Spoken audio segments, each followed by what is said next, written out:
روزہ رکھنا سب پر فرض ہے؟ اور کیا کیلنڈر کے مطابق جب ماہ رمضان ہو اسی وقت ضروری ہے، یا حالات اور مجبوری کے پیش نظر اس کو کسی اور مہینے میں بھی شفٹ کیا جا سکتا ہے؟ کیونکہ پوچھنے والے یا بات کرنے والے یہ کہتے ہیں کہ دین تو آسانی چاہتا ہے، تنگی نہیں چاہتا۔ تو جیسے حالات ہیں اس وقت بیماری کے یا وبا کے، تو کیوں اس کو ہم کسی اور جگہ پر نہیں لے جاتے، کسی اور وقت میں، کسی اور مہینے میں روزے رکھ لیے جائیں؟ جی خان صاحب پلیز۔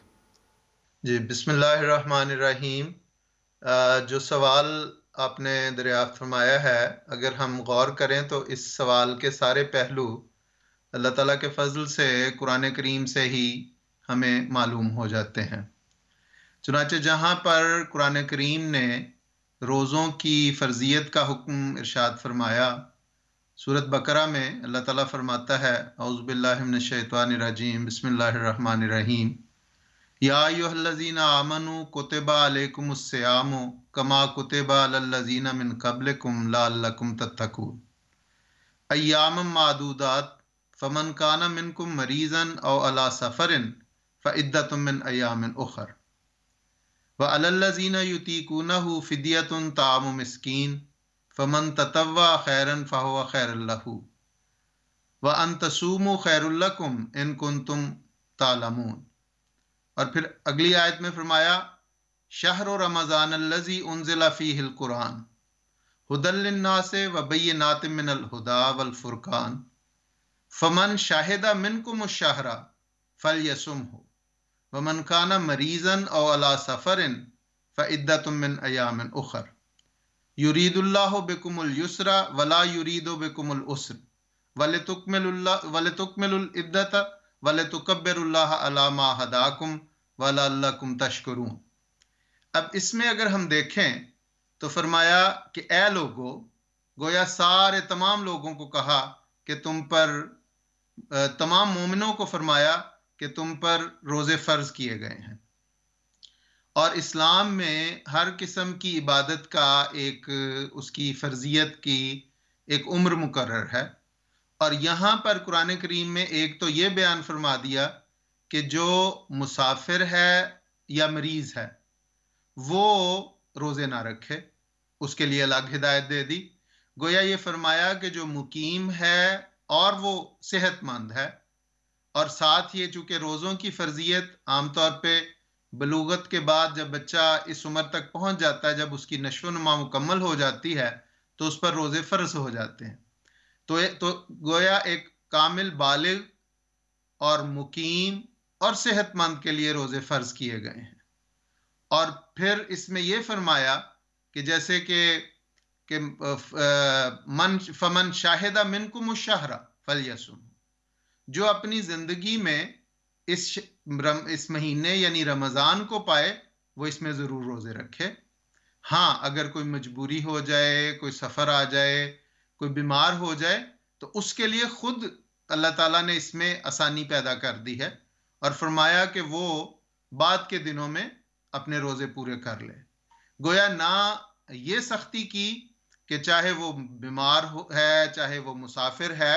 تو تب بھی وہ رمضان میں ہی روزے رکھے، تو خود ہی جو شارع ہے اللہ تعالیٰ حضور صلی اللہ علیہ وسلم نے بھی اس کی وضاحت فرمائی، اور بعد میں روزے رکھنے کا حضور صلی اللہ علیہ وسلم نے، قرآن کریم نے یہ ارشاد فرما دیا۔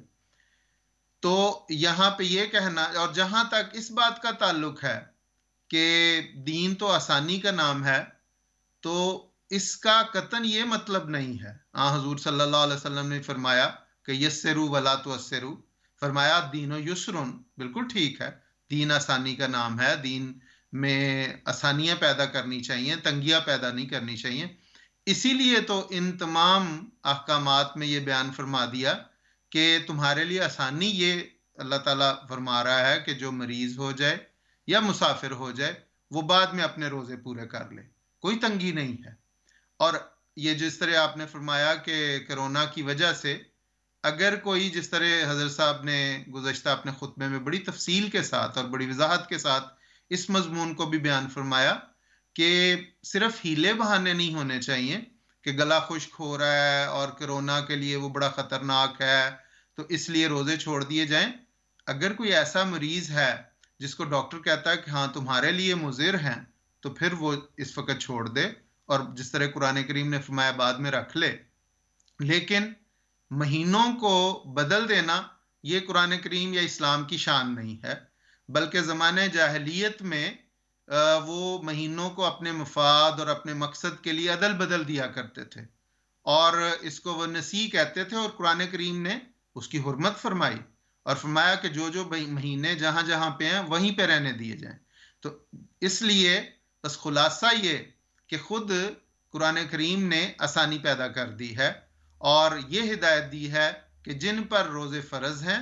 اگر وہ ان شرائط کو پورا کرتے ہیں تو وہ اسی مہینے میں روزے رکھیں. ہاں اگر وہ ان شرائط میں سے کوئی ان میں کمی ہوتی ہے تو پھر بعد میں وہ پورا کر سکتے ہیں، بعد کے پورے 11 مہینوں میں وہ کسی وقت بھی رکھ سکتے ہیں. اور جس طرح فرمایا کہ جو نہیں رکھتا بیمار ہونے کی وجہ سے، مریض ہونے کی وجہ سے یا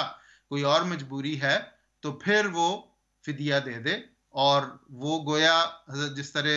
حضرت مسیح موعود علیہ الصلوۃ والسلام نے فرمایا کہ فدیہ دراصل اس لیے بھی ہے کہ تا آئندہ اسے توفیق ملے. تو اس لحاظ سے فدیہ دے کے یہ بھی تصور نہیں ہونا چاہیے کہ اب جب انسان صحت مند ہو جائے یا سفر ختم ہو جائے تو وہ روزے نہ رکھے، بلکہ فدیہ اپنا ایک مقام رکھتا ہے اور روزوں کو پورا کرنا اپنا ایک لا مقام. الہ الا اللہ محمد رسول اللہ.